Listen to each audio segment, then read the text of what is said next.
So I've been asked today to talk a little bit about the work of the British social philosopher of the 20th century, Gillian Rose. And what I'm going to do is talk a little bit about how I became interested in her work over 20 years ago, and then take you through some of the main areas that Rose worked on, and then talk finally about the areas where I think she can really help us in terms of our thinking now. So I was an undergraduate in Cambridge in the 1990s, and I was a student studying social and political sciences. And as a Catholic attempting to study social and political sciences, I found that trying to bring these two elements of my life together was really hard. The way that we were taught social science was to really think about religion as part of a secularization thesis. So the assumption was that religion was something that would gradually die out. It was something that was kind of basically superstitious. Now, not everybody who taught us had quite such crude views. We were taught by anthropologists, for example, who had rather more interesting views about religion. But generally speaking, that was the framework for somebody like me as a Catholic engaging in social and political science. And so a friend of mine, who was a PhD student, handed me a copy of Gillian Rose's very short autobiography called Love's Work, which was a bestseller in the mid-1990s, just before Rose's death from cancer. And she gave me this book and she said, I think this woman is asking the same questions that you're asking. She's asking how deeply political and philosophical questions can be seen as always already theological questions. And for me, that just opened up an entire way of thinking, of bringing back together two things that I was being constantly told belonged in separate categories. Theologians at that point were not especially interested in asking deeply political questions, and those teaching me politics had decided that religion and theology were no longer resources for thinking about politics and the philosophical task. And so Rose's work really set me on what has become for me a career, but more importantly, a sense of vocation, of understanding the way in which there is always religion in politics and always politics in religion. And Rose gave me really a language for beginning to do that work. So when I began reading Gillian Rose's work for the first time, the first thing that struck me was precisely that she offered a way for thinking about the co-belonging of religion and the political, that the two were always mutually implicated. Now, one of the people who Gillian Rose had influenced very heavily was Rowan Williams. And so as I began to read Rowan Williams's work, I began to realise the significance of Rose's work for influencing him. So one of the ways in which I think she influenced Rowan's work was to give him a language for thinking about Hegel in a different way. Now, Hegel is a notoriously difficult philosopher. As one of my former students noted to me, you can get into his system, but you'll probably never get out the other side if you do. So Hegel was somebody who Rose was determined to get people to think differently about. Now, very often the way in which Hegel is presented to the world is somebody who thinks about thesis, antithesis, synthesis, this slightly clunky process where two things that seem contradictory are brought together through some kind of linear process, through some kind of encounter. And Rose blew apart the idea that that's what Hegel was doing. She saw in Hegel a thinker of deep contradiction, that Hegel had opened the way for us to try and think again about the way in which the abstract claims of philosophy related to our own experience of the world, and that these things needed to be thought together. That rather than thinking about synthesizing things that were contradictory, what we needed to learn how to do was to dwell in the contradiction itself. So one of Rose's central ideas, and indeed the title of perhaps her most well-known philosophy book, is The Broken Middle. And this was, I think, hugely influential as a text in Rowan Williams's work, also influential for John Milbank and other members of the radical orthodoxy movement. Now, what Rose was trying to do, I think, in that text on the broken middle, was to try to articulate the way in which the systems that we work with politically, philosophically, ethically, religiously are fundamentally broken. She, and Hegel before her, were thinkers of the philosophical consequences of fallenness, that we needed to be able to attend to exactly how broken the broken middle is. Now, the broken middle for Rose has many manifestations. So it isn't simply the relationship between religion and politics. It is that there is a broken middle in the relation between religion and politics, but it's also the relationship between philosophy and ethics. It's the relationship between different forms of fairly closed philosophical and ethical systems and more open philosophical systems. For Rose, it's dwelling in the contradiction, it's dwelling in the tension between competing truth claims and the brokenness of how we experience our own inner lives. So that language of the broken middle was for me deeply resonant. It made me committed, in a sense, both practically and philosophically and theologically, to saying, well, what would happen if you chose to dwell intellectually, practically, politically in the brokenness of the middle itself? Now, Rose's view was that we would experience the agonies of trying to work out how you negotiate different competing truth claims, and experiencing that agony was in itself ethically significant, not fleeing from the face of difficulty itself, that this would be formative of our philosophy, formative of our theology. But one of the things that really interests me about the way in which Rose talks about the broken middle is that she thinks it's basically the condition that we experience in the world of cities.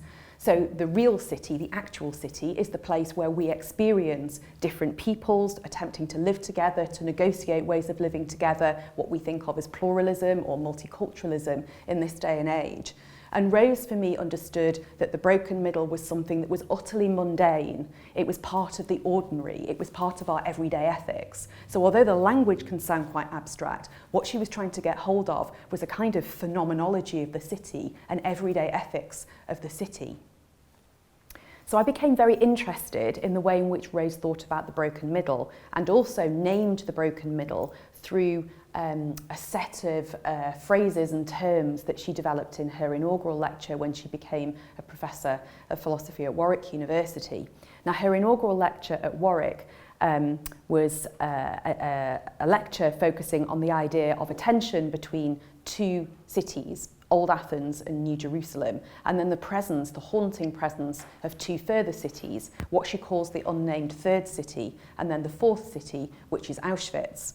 So I want to say a little bit about her construction of these four cities and how they compete and collide with each other, which is her language that she uses to describe the relationship between these four cities. Now, bear in mind, when she's talking about the competing and colliding four cities, this is her way of trying to earth, in a very concrete way, her language of the broken middle. The other thing I should say, by way of a quick introduction and framing to these four cities, is that one of the things that Rose was convinced had happened to ethics and philosophy and theology after the Holocaust was that there had been a move away from a willingness to think about the concrete public sphere, the public square, a life that we live together in cities bound by law and by political exchanges.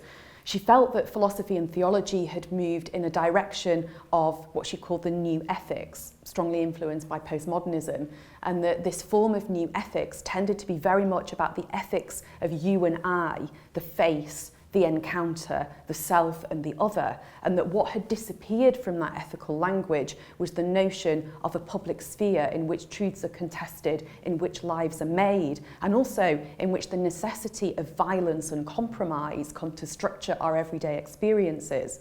So one of the things that I think was really influential for Rose was thinkers from the 20th century in particular who were able to get hold of ideas about social violence, about the necessity of thinking about the relationship of love and coercion. So one source that would have been important, I think, would be Simone Weil's very short article on the Iliad as a poem of force. And in that very short essay by Weil argues that whilst we've got used to thinking in the 20th century about categories of class, all sorts of forms of identity politics, even in that earlier stage of the 20th century, what we were failing to do in our ethics was to take seriously the question of force and the use of force. That force, the exercise of it and being on the receiving end of it, constantly shape human relations. It's the most fundamental way in which we impinge on each other is through these relationships, not just of love, but also of violence. There is no space in human experience outside of relations of force. Now, she didn't mean this simply as some dystopian account of the universe that should mean we should despair, but rather that the task of ethics and politics was to reflect on the endlessly reinvented cycles of force that we're involved in, to create what she called reflective moments in the exercise of force. This is where ethics becomes possible. It's the eruption of the moment of reflection in the history of force. And she uses the Iliad as a poem, which she argues, interestingly, could only have been written and framed by refugees, because it takes not a biased view that one side is innocent and one side is guilty, one side heroic, the other demonic, but rather stands back and sees that hero and villain alike are caught in the tragic exercise of force. And she uses this as a meditation to argue for a philosophy and a theology that can talk about force, that can talk about, in Rose's terms, as she then translates Vey, the life of the city.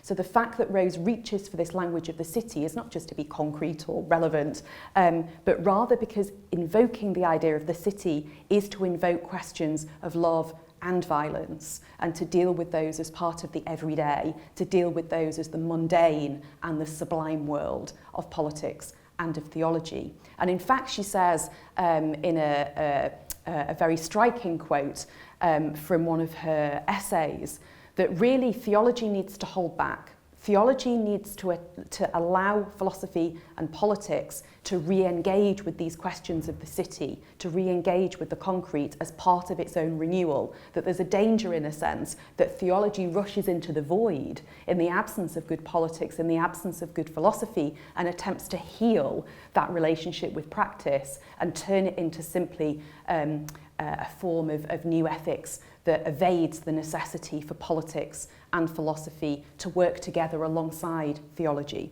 I think that's a kind of interesting thought. So the 3 and 4 cities as they become from her inaugural lecture go something like this. The first city is Old Athens. Old Athens is the city of rationality, of reason, of our capacity to imagine ourselves as constantly reasonable people who search for rational, logical truths and to structure our lives accordingly. The second city is New Jerusalem. And New Jerusalem is dedicated to religious and even romantic forms, with a capital R, forms of thought, dedicated to the search for love and justice through religious and transcendental forms. And these 2 cities are often seen to compete or contrast with each other, that you either have to choose New Jerusalem or you have to choose Old Athens, and that the 2 can't dwell in any kind of harmony together as thought forms or ways of life. She then says, well, actually, most of the time we inhabit a space which is nameless, the third city. And the third city is where Old Athens and New Jerusalem intersect. It's the places where Old Athens and New Jerusalem collide with each other, and where we have to negotiate the relationship between the claims of Old Athens of reason, which persists, and the claims of a transcendental set of truths, of religious insights, which also persist. And so if both Old Athens and New Jerusalem persist, compete and collide, then there needs to be a recognition that this is part of the structure that we negotiate within our public spaces and our daily lives. So for Rose, the first face of the third city is the reality of modern, sort of late modern 20th century, in this case late 20th century people, who are told by their culture that they're basically autonomous, self-willing individuals who have desires that they can meet through the marketplace, but they also have to be constantly mutual people who are attending to the needs and the desires of others. But somehow they're shorn of communities, they're shorn of traditions of reason and faith. So this first face of the third city is quite a sort of depressing, almost dystopian image. And for her, that first face of the third city can't be separated from the market. So Rose was a thinker, she was a critical Marxist thinker who saw that property relations structured every aspect of how we relate to each other. So for her, you cannot separate this idea of the autonomous, self-willing, self-gratifying person who's also expected to be constantly generous and mutual in their ethical engagement from the way in which the market structures our thinking. The second face of the third city, or the second example of the third city, the condition that we now live in, this unnamed condition that we live in, is the just man or the just woman. And she uses both the story of Antigone from classical antiquity to explain what she means by this just man or just woman. And also she uses a section from the book of Jeremiah, the idea that God looks down to see the just man or the just woman who then can be the basis of the redemption of the city, using that very consciously biblical language from the Hebrew Bible. And Rose believes that because we inhabit a world in which we seek both constantly to express relations of love, philosophically, practically, but also we're caught within a logic of violence, systems of injustice, we become caught in ways that mean that we have to risk and venture making difficult ethical choices. And so there will always be Antigones, there will always be the person who has to listen to what they're being told by power, the power of the state. In this instance, you may not bury your dead brother. It will contravene the laws of at that point, despotic government, and who will then have to make a decision about whether they respect the law or whether they reach beyond the law, whether they resist the law. And so, of course, Antigone breaks the law of a despot, and buries the ashes of her murdered brother, giving him a resting place. And she argues that rather than representing this as the victory of New Jerusalem, of a pure form of love and ethics over the false rationality of the city, it's better to see that the figure of Antigone represents the agony of the just man or just woman who have to accommodate a respect for the idea and the notion of law in its many senses, biblical, the law of the city, human law, the agony of respecting and engaging that world with also what is due as a relation of love and justice, and that the agony of negotiating these relations in mundane terms in everyday life places the person in the third city. It doesn't place Antigone simply as an actor of the New Jerusalem, because what she's doing is thinking about the true law of the city, which has been usurped by false leaders, and she therefore is a representative both of the love-based thinking of the New Jerusalem, but also honours the highest form of old Athens thinking, that the law in itself should mediate justice. And so Rose wants to take us back into this place in the third city where we can think about the reality of the just man and the just woman. The third and final face of the third city relates to her critique of what has happened, or what she thinks happened, to philosophy and ethics after the Holocaust. So one of the things that Rose is alarmed about is what she describes in very highly controversial terms as Holocaust piety. So Rose considered that any attempt to suggest that the Holocaust was ineffable was beyond thought or beyond speech, beyond philosophical analysis, and beyond forms of political engagement, was something that was deeply dangerous. And so Rose argued that what was needed was a kind of what she called Holocaust ethnography to replace Holocaust piety.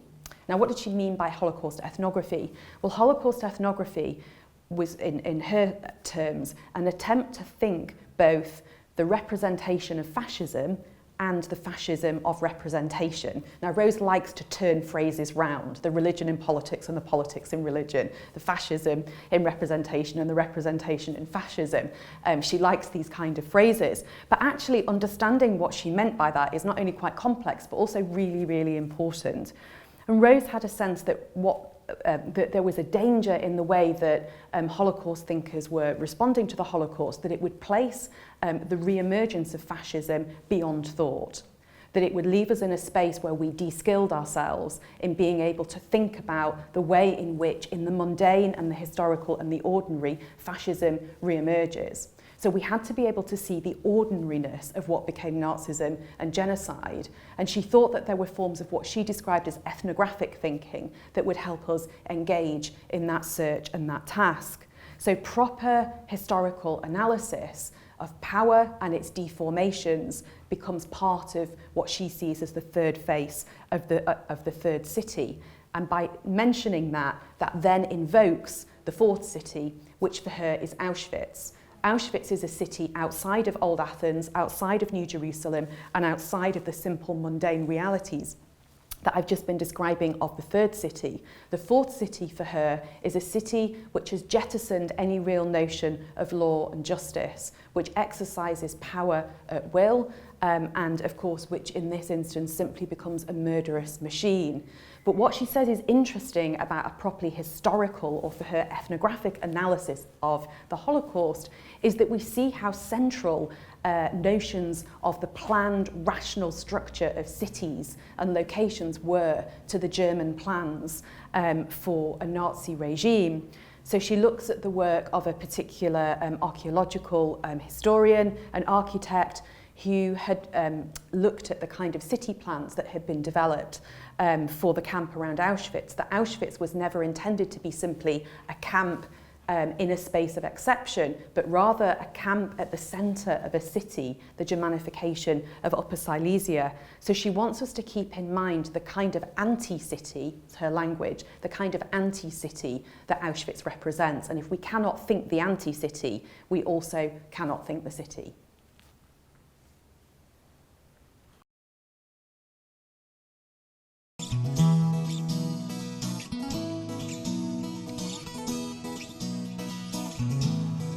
This interactive, multimedia timeline explores the relationship between theology and modernity, beginning with the Enlightenment and moving through the centuries up to the present day.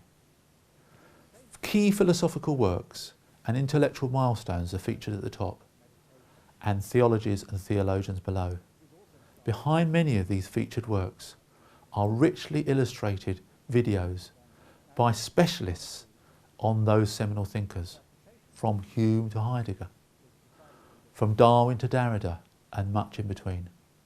Not only are individuals explored in this timeline, but also philosophical movements and theological traditions. This project is also available on iPad-style tablets. So this timeline has the potential to develop into a chronological video encyclopedia of faith and thought.